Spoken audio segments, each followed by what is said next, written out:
बिस्मिल्लाहिर्रहमानिर्रहीम। अस्सलाम वालेकुम दोस्तों, अपनी नेक्स्ट वीडियो के साथ आपको वेलकम करता हूं अपने इस चैनल में। उम्मीद है आप सब खैरियत से होंगे।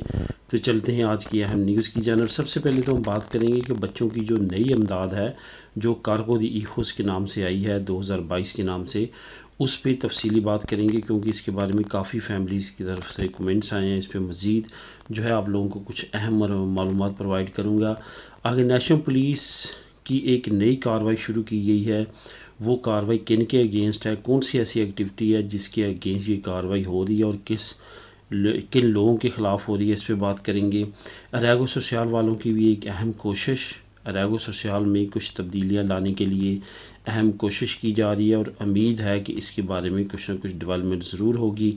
इस पे बात करेंगे और आखिर में बात करेंगे कि बच्चों की हलफ बर्दारी, जिसको खुरामिनतो कहते हैं स्पेनिश में, उनकी खुरामिनतो और उनका जो सर्टिफिकात दी नासीमिनतो है, बर्थ सर्टिफिकेट जो नया इशू होता है, उसके बारे में जो है तफसीली बात करेंगे वीडियो के आखिर में। सबसे पहले तो बच्चों की जो नई अमदाद है, जिसको कारगो दी इखुस 2022 कहा जाता है, ये अमदाद किन को मिलेगी, किस तरह मिलेगी, ये तमाम चीज़ें जो हैं हम ऑलरेडी मुख्तलिफ वीडियोज़ में बात कर चुके हैं। कुछ ऐसी चीज़ें हैं जिनके बारे में कमेंट्स आए हैं जो काफ़ी ज़रूरी मैं समझता हूँ आप लोगों को मालूम होनी चाहिए। मैंने एक वीडियो में पहले आप लोगों के साथ शेयर किया था कि ज़्यादा से ज़्यादा आप 2 अमदादें जो हैं वो अप्लाई कर सकते हैं, ले सकते हैं, लेकिन ये तमाम चीज़ें डिपेंड करते हैं आपके रेंटे पे। आपका रेंटा कितना स्ट्रॉन्ग है, कितनी ज़्यादा आपकी जो है वो इनकम शो होती है, क्या आप दोनों फ़र्द काम करते हैं, कितने मेंबर हैं, ये तमाम चीज़ें जो हैं वो आपके तमाम अमदादों पे अफेक्ट करती हैं। यहाँ पे आपको बताता चलूँ कि जिनकी तरख़ीता नमरोसा हैं, उनके लिए तो ये काफ़ी ज़्यादा, एक तो आसान है, दूसरा अगर आप ऑलरेडी जो है वो अमदादें कुछ ले रहे हैं, साथ ये भी अप्लाई कर सकते हैं। लेकिन इंग्लिश और मिनिमम बिताल जिनके ऑलरेडी सेलेक्ट हो चुकी है, उनके लिए तो ये बहुत ज़्यादा जो है वो आसान है और उनके लिए इतनी ज़्यादा मुश्किल नहीं है इसको लगवाने के लिए। लेकिन अप्लाई करने के लिए तमाम को अप्लाई करना चाहिए। और ये कारगो दी इखुस जो है, इसकी इनकम जो है उन्होंने ज़्यादा लेवल की रखी है, इंग्लिश और मिनिमम बिताल से तकरीबन डबल बनती है। इस वजह से इसको अप्लाई लाजमी करें। इस शशोपंज में ना रहें कि हम अप्लाई करें या ना करें, लेकिन मेरा मशवरा है कि लाजमी तौर पे अप्लाई करें। बाकी ये बात रह जाती है कि रेंटे से पहले करें या बाद में करें। मैंने ऑलरेडी 1-2 वीडियो में बताया था आपको कि अगर तो आप अपनी फ़ाइल को एक लाइन में लगाना चाहते हैं तो पहले भी आप अप्लाई कर सकते हैं। बाद में आपका फ़ाल्ट आएगा कि आप इस साल वाला रेंटा जमा करवाएं, तो वो नेक्स्ट अप्रैल से शुरू हो रहा है, तो उस वक्त आप वो फ़ौरन डिक्लेयर करवा के वो भी भेज सकते हैं, अपलोड कर सकते हैं अपनी फ़ाइल में, और आपका वो फाल्ता कंप्लीट हो जाएगा। लेकिन अगर आप फ़ाइल ही नए सिरे से करना चाहते हैं तो फिर वेट कर लें। आपका रेंटा जैसे डिक्लेयर होगा वैसे ही आप अपनी फ़ाइल को आगे फारवर्ड कर सकते हैं। यहाँ पे आपको ये बताता चलूँ कि डिजिटल सर्टिफिकेट जो है वो काफ़ी ज़्यादा अहमियत का हामिल है। यहाँ भी अगर आपका डिजिटल सर्टिफिकेट होगा तो तमाम जो ऑफिस हैं स्पेन के, वो आपके उस डिजिटल सर्टिफिकेट्स के साथ अटैच हो जाएंगे। किसी ऑफिस में भी कोई किसी तरह का भी डॉक्यूमेंट आपको चाहिए होगा, वो आपके जो है कारपेते में आ जाएगा। आप वहाँ से बहुत इजीली अपने तमाम काम कर सकते हैं। इस वजह से डिजिटल सर्टिफिकेट को लाजमी तौर पे अप्लाई करें, जो कि सिंधे के दफ्तर में भी अप्लाई हो जाता है। ऑनलाइन भी आप अगर चाहें तो अप्लाई कर सकते हैं। इस तरह की और एक्टिविटी है जिसमें आप कर सकते हैं। लेकिन यहाँ पे मैं आपको ये बताता चलूँ कि आईडी कार्ड जो यहाँ पे कतलूनिया मिलती है, उसको लेने का इतना ज़्यादा फ़ायदा नहीं है, क्योंकि वो सिर्फ़ और सिर्फ कतलूनिया के ऑफिस तक ही महदूद है। यहाँ तक इस अमदाद का तल्लक है, इसको लाजमी तौर पे अप्लाई करें। अगर आप ऑलरेडी किसी किस्म की कोई इमदाद ले रहे हैं फिर भी अप्लाई करें। और इसमें जो सबसे अहम बात है वो ये है कि 0 से 3 तक 100 यूरो, 3 से 6 तक 70 यूरो और 6 से आगे 18 साल तक आपको 40 यूरो फ़ी बच्चे के मिलेंगे और हर महीने मिलेंगे। ये काफ़ी अहम इमदाद है जिसको लाजमी तौर पे आपको अप्लाई करना चाहिए। नेशनल पुलिस की एक नई इंक्वायरी शुरू की गई है, जो कि सेम लाइक जिस तरह हमारी कम्युनिटी ने कुछ ऐसे ब्लंडर किए हैं, कुछ दूसरी कम्युनिटीज़ है जो भी ब्लंडर्स करती हुई पाई गई है। अब ये जो इंक्वायरी शुरू की गई है, ये असल में अफ्रीकन लोगों के अगेंस्ट की गई है।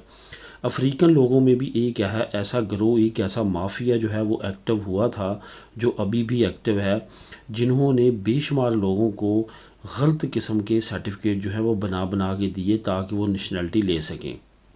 यहाँ पे आपको ये बताता चलूँ, ये सर्टिफिकेट जो है ये सिर्फ़ और सिर्फ उन्होंने अपने तौर पे जाली नहीं बनाई, बल्कि अंदर के कुछ डिपार्टमेंट के लोगों के साथ मिल के ओरिजिनल सर्टिफिकेट बनाए। लेकिन वो जो बंदा एग्ज़ाम देता था वो नहीं होता था जिसके नाम पे ये सर्टिफिकेट बनता था, या कुछ ऐसी एक्टिविटी की जाती थी और या कुछ और तरीका अपनाया जाता था, लेकिन सर्टिफिकेट ओरिजिनल होता था लेकिन वो बंदा जो था वो ओरिजिनल नहीं होता था। असल में क्वेश्चन यहाँ पे ये पैदा होता है कि इनको पता किस तरह चलता है कि ये बंदे का वो सर्टिफिकेट नहीं है। असल में जब आप खुरामिनतो करने जाते हैं तो अब जो एरियाज़ में ज़्यादा खुरामिनतो होती है वहाँ पे ख़ास तौर पे आप पे ध्यान रखा जाता है। जब आप खुरामिनतो पे जाते हैं तो आपसे थोड़ा सा बातों बातों में वो जान लेते हैं कि आपकी ज़ुबान कैसी है।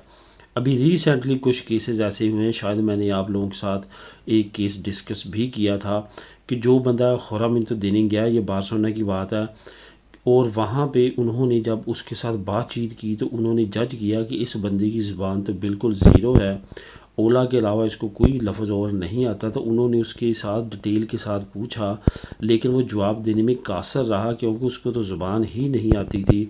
आखिरकार उन्होंने उसकी खुरामिनतो नहीं ली और कुछ लेटर्स लिख के मेडिट भेज दिए। उसका महफूम यही था कि इस बंदे के पास लैंग्वेज सर्टिफिकेट्स हैं लेकिन इसको ज़ुबान बिल्कुल भी नहीं आती, इसके अगेंस्ट इंक्वायरी की जाए।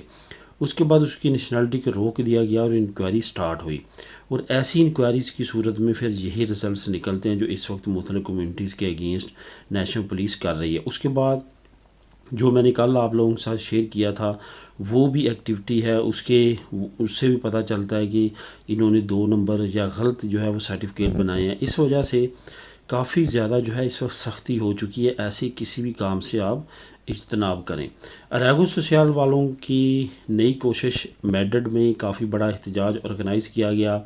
असल में ये मोरक्को लोगों का था जिसमें फैमिलीज़ ने भी हिस्सा लिया और बाकी लोगों ने भी हिस्सा लिया, जिसमें उन्होंने भरपूर शिरकत की और एक एहतजाज की सूरत में उन्होंने काफ़ी बड़ा एहतजाज किया वहाँ पे सेंटर्स एरिया में, जिसमें अरेगो सोशल को अरेगो लिबरल की तरह करने की डिमांड की गई है।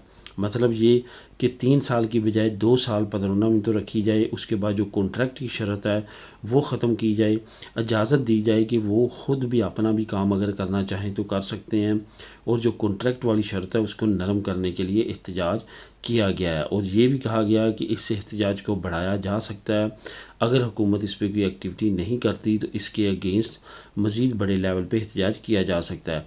अब अगर आप जिस एरिया में रहते हैं वहाँ पे भी इस एहतजाज को ऑर्गेनाइज़ किया जाता है अगर, तो आप लाजमी तौर पे उसमें पार्टिसिपेट करें ताकि आपके लिए आने वाले वक्त में अरेगो सोशल में मज़ीद आसानी हो सके।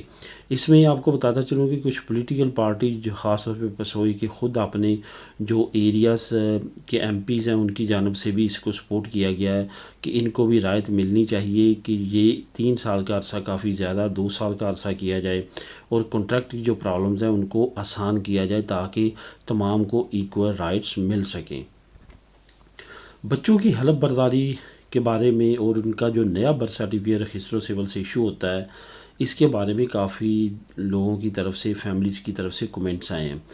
सबसे पहले तो ये कि जब आपने हलफ बर्दारी करने के लिए जाना है उस वक्त बच्चे का नाम लाजमी तौर पे सोच के जाएं और वहाँ पे जो उन्होंने फॉर्म देना वो फ़िल करते हुए वो नाम वहाँ पे लिखें जो आपने सोचा है, क्योंकि आपको वहाँ पे वालिद का और वालदा का दोनों का नाम बच्चे के साथ अटैच करना है, तब जाके आपके बच्चे की जो है वो तो खुरामिनतो कंप्लीट होगी।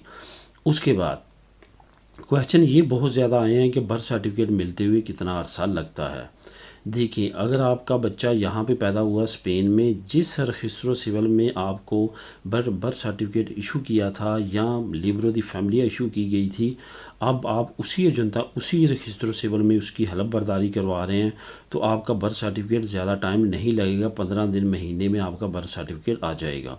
लेकिन अगर आपके बच्चे की पैदाइश जिस रजिस्ट्रो सिविल में हुई थी, जिस रजिस्ट्रो सिविल से आपने लिब्रो दी फैमिलिया, या उस वक्त लिब्रो दी फैमिलिया होती थी, अभी साल पहले इसको ख़त्म किया गया है, या बर्थ सर्टिफिकेट जहाँ से आपने इशू करवाया था उस में अब आप नहीं हैं, आप शिफ्ट हो चुके हैं, आप दूसरी रजिस्टर सिविल में उसकी हलफबरदारी करवा रहे हैं, तो फिर तकरीबन 3 महीने लग जाते हैं, क्योंकि इन्होंने आपकी हलफबरदारी के बाद आपका बर्थ सर्टिफिकेट जो है उस जगह पर भेजना होता है जहाँ पे आपने बर्थ सर्टिफिकेट पहला इशू करवाया था या आपने लिबरो फैमिलिया इशू करवाई थी, क्योंकि ये बर्थ सर्टिफिकेट वहीं पे चेंज होगा और उन्होंने चेंज करके नया बना के इनको सेंड करना है और उसके बाद वो आपको प्रोवाइड किया जाएगा। तो इस वजह से ये तमाम चीज़ तरीक़ाकार जो है ये अपनाते हुए अगर देखा जाए तो 1 महीने से 3 महीने तक लग जाते हैं। ये डिपेंड करता है आपकी रजिस्टर सिविल पे, उसके रश पे भी डिपेंड करता है और उसकी तमाम एक्टिविटीज़ पे, रूल रेगुलेशन पे भी डिपेंड करता है, क्योंकि हर रजिस्टर सिविल में सिचुएशन इस वक्त डिफरेंट है। कुछ में रश ज़्यादा है, कुछ में रश कम है, लेकिन जो मैंने असूल आपको बताया है इसके मुताबिक जो है टाइम कम या ज़्यादा लग सकता है। तो दोस्तों ये थी आज की अहम मालूमात और न्यूज़। मिलेंगे नेक्स्ट वीडियो में। अल्लाह हाफिज़।